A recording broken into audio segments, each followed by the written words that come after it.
Qu'est-ce que l'amour véritable? Alors, bien sûr, j'ai fait des notes parce que c'est assez long à expliquer. Et pour être sûr de réellement tout retenir. Un cœur n'est pas une cage et l'amour n'est pas une prison. Si l'amour ne peut pas couler librement, ce n'est pas de l'amour. Mais ça, je l'ai déjà expliqué. Par conséquent, nous sommes libérés de la peur et avons choisi l'amour à la place. Et c'est uniquement comme cela que l'on peut être libre. Et c'est pour cela qu'on a décidé de retirer les étiquettes, les limites, les attentes. Attentes, mais vraiment en lettres capitales, parce que ça, c'est ce qu'on retrouve le plus souvent.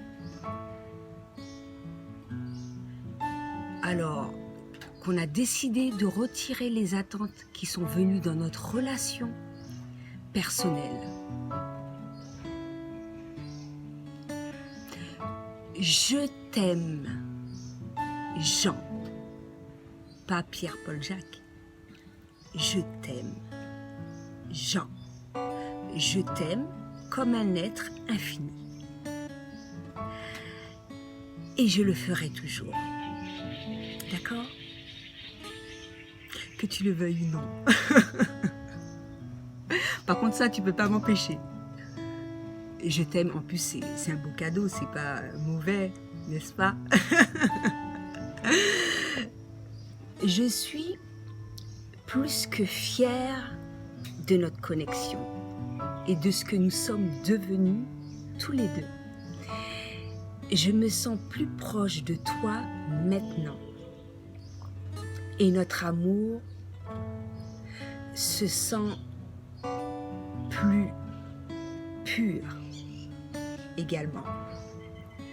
Je suis reconnaissante que tu fasses partie de ma famille d'âme. Alors, qu'est-ce que ça veut dire maintenant? Ça veut simplement dire maintenant et dans les autres vies.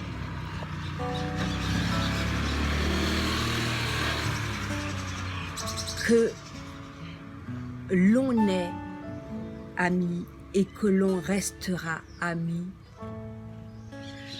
pas nécessairement comme des amoureux, même si l'amour est fort, que l'on est amis. Nous sommes toujours là, l'un pour l'autre, et nous aidons les uns les autres à grandir à travers nos échanges, à travers ce qu'on l'on vit, à travers notre amour, à travers cet amour pur, cet amour véritable, justement.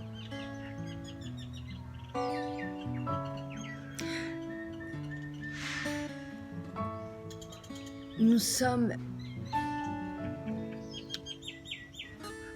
bien plus frais maintenant qu'avant et nous sommes tous les deux plus heureux maintenant.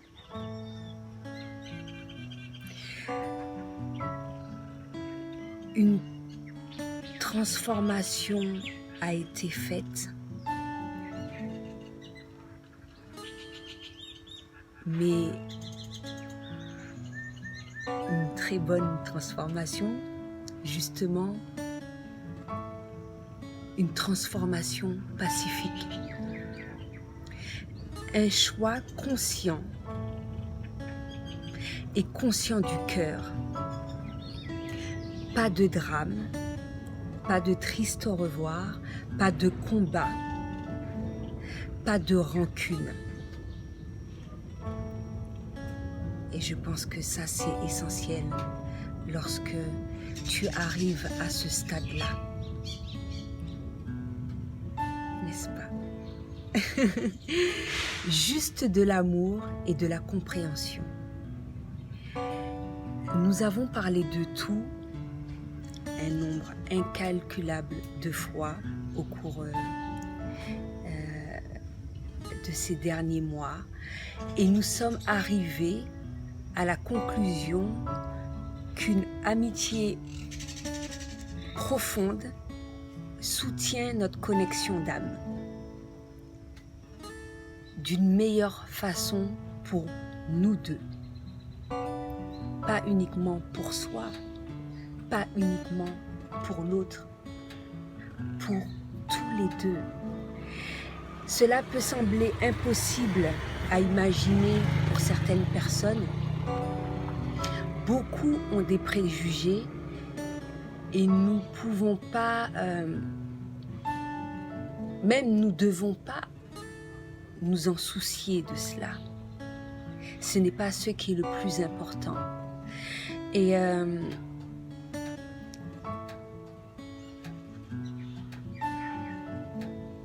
par contre, ce qu'il est, c'est de te sentir libre, d'être respectueux lorsque tu donnes ton avis. C'est peut-être aussi déroutant pour beaucoup de gens parce qu'on a tous été conditionnés à croire que l'amour signifie que tu as besoin de faire l'amour et de te marier. Et que si on a décidé de rompre, il faut se haïr l'un l'autre. Bien au contraire, c'est pathologique. Et c'est malheureux de penser ça, qu'il faut se haïr. Et il y a tellement de variétés d'amour. Nous devons nous éloigner de cette pensée dogmatique en noir et blanc. L'amour n'a pas besoin de définition. Et si l'amour est inconditionnel, alors l'amour est gratuit.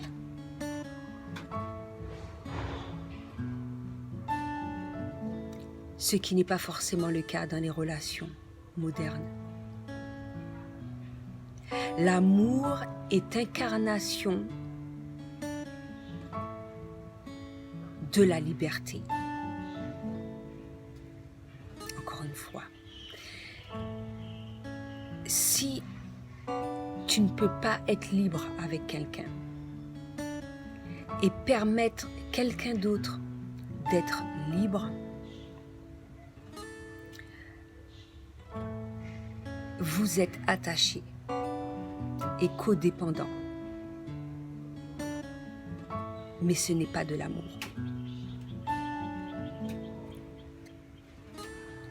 L'amour pur, l'amour véritable, transcende le besoin, le désir, l'attente et l'envie. C'est vrai que quand je vais dire cela, certaines personnes vont me dire « Waouh, c'est chaud quand même ça !» Eh bien, même si c'est chaud, c'est ça l'amour véritable. C'est ça l'amour pur et c'est ça l'amour inconditionnel. Donc voilà, en gros, j'espère avoir été très explicite, même plus. qu'explicite d'ailleurs. C'était tout ce que j'avais à dire pour aujourd'hui. À bientôt.